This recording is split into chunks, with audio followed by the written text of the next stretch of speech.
Hey guys, I just figured I'd do a little rundown video of my FlipFPV.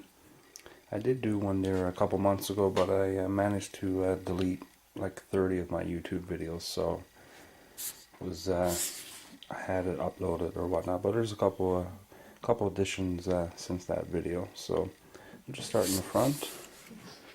I'm just running my old trusty Gopro980.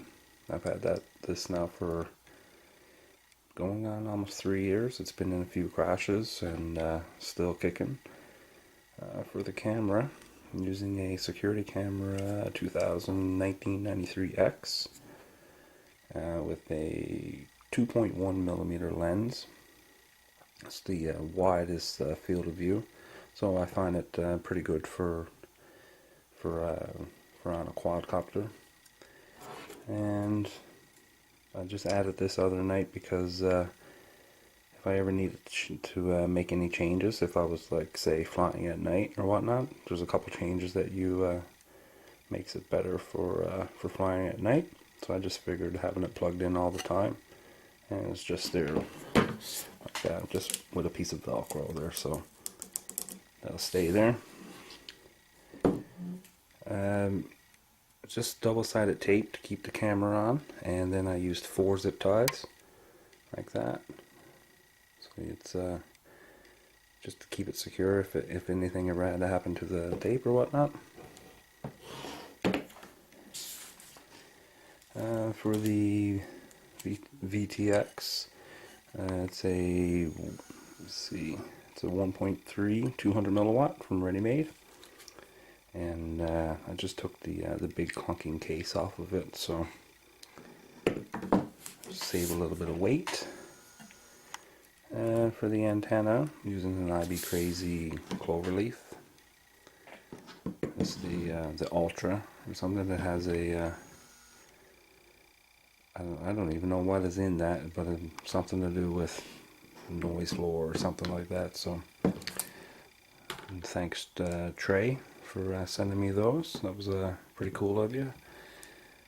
And so for the battery, normally I just run a 3-cell 500 milliamp. That's you can usually get about I don't know, 3 10-minute flights, so I can get about a half hour with that receiver or the video transmitter and the camera. It doesn't burn very much.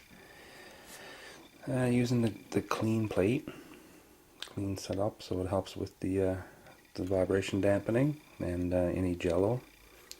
And before I go any further, up front I use a layer of Zorbathane. You can get it on eBay for like 20 bucks or something for a 4x4 sheet, 4 inches by 4 inches, and it I've flown with the GoPro hard mounted to the plate, and I didn't really notice any difference. So I just added it there. A buddy of mine gave me some, so figured I put it on there. Can't hurt.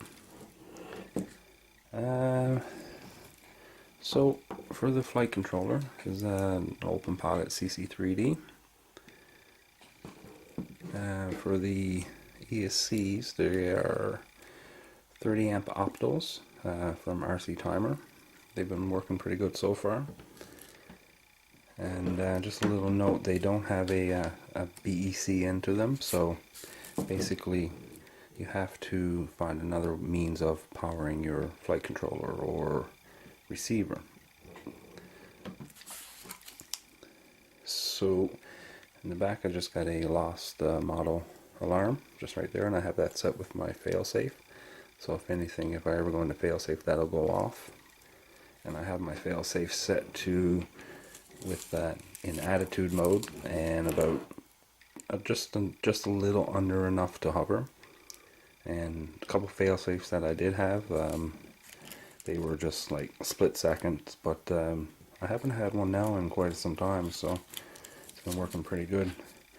DragonLink receiver, so I just got a piece of tubing from a goldenrod, and I just hot glued it, and the wire comes through, and I just fish it out through there instead of having it dangling. I just fish it into the zip ties.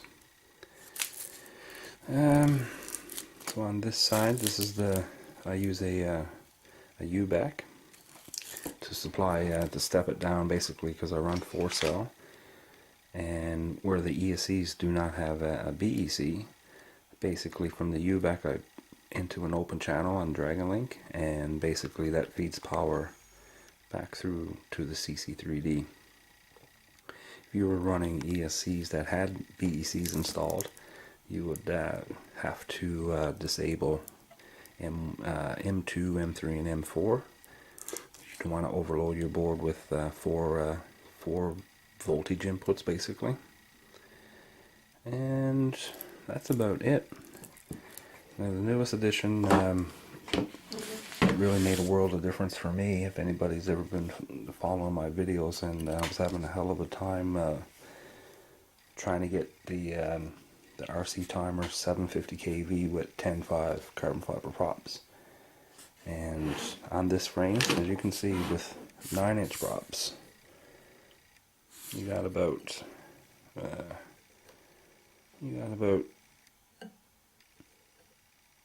2 inches of distance, but with the 10s, they were just so close together, and with such a big mass of disc spinning, I found it really hard to get the pitch tuned in for some reason. So, fellow YouTuber, I've been chatting with him, and he was kind of having the same issue, so he suggested to get some different motors and different props. So for the money and time that I've spent into it, I was like, you know what, I have no other choice. I was at loss, and I didn't feel like I could get it any better than what I had it. So I went with Sunny Sky 2212-13s. Out of focus there. They're 980 kV and HQ95 props. And honestly, I've only, other than APC props, I've never had a multi-rotor prop that were both the rotating and counter-rotating ones to be perfectly balanced out of the package. These and APCs. Now that's all I've ever used. So, but basically, these are freaking awesome to be balanced out of the prop, or out of the bag, off the right out of the package. So I was really impressed with that, and it's like night and day how this flies now compared to compared to what it was. It's like I'm kind of lost for words when I try to describe. You'd have to fly it to really understand what I'm trying to say. But I think it's pretty evident in my in the videos. I got the motors on, I can never remember that place, EP Buddy, I think. So they're about 20 bucks a motor, but it's a small price to pay for the quality. Like, even on the inside of the bells, they are, you can see where they balance them. You probably wouldn't be able to see it here now. But on the inside, they've used some material or something, and all four of them are, you can see that they balance them in the factory. I tried these nuts here. That came with from EP Buddy as well. I was looking through, and they have the normal rotating ones and counter rotating, or the way it's threaded. Because normally most of them tighten in counterclockwise. So all of your props that are turning clockwise, it's fighting the torque. So basically, you have two different sets, right? So how to thread it, so there's no chance of the motor spinning and loosening your nut. So it's always tightening it, basically. So that's pretty much it. How it's set up or whatnot. It's quite the rig. And one thing with the motors, though, I had to extend the wires, but it wasn't too bad, because they only came to about here, and I braided them a little bit, and then I put the covering over it. And the way I had my ESCs already pre-mounted in there, I had the battery side to go into the power distribution board already cut from my when I had them installed first. So all I did, it was easier to just extend the motor wires versus the ESCs and have the ESCs out. I wanted to keep them tucked away. So that's just a little rundown of the FlipFPV.